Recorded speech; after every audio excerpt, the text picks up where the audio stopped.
zvagara zvakadaro here kubvira kare kuti vanhu vakomana vaingobetserwa kuroora? Imimi pama muri vasikana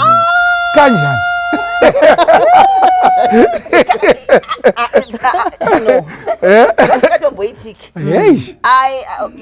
Because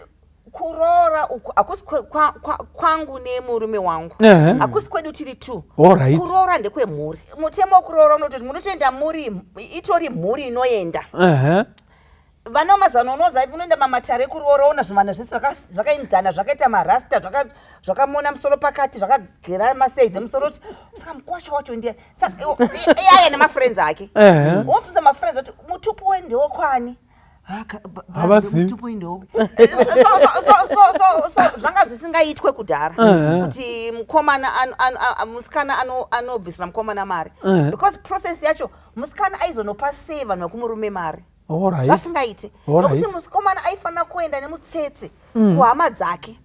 wanotanga udzawo tete vake ozoudza nababa aikuna baba vake aiudza baba munini kana someone kuti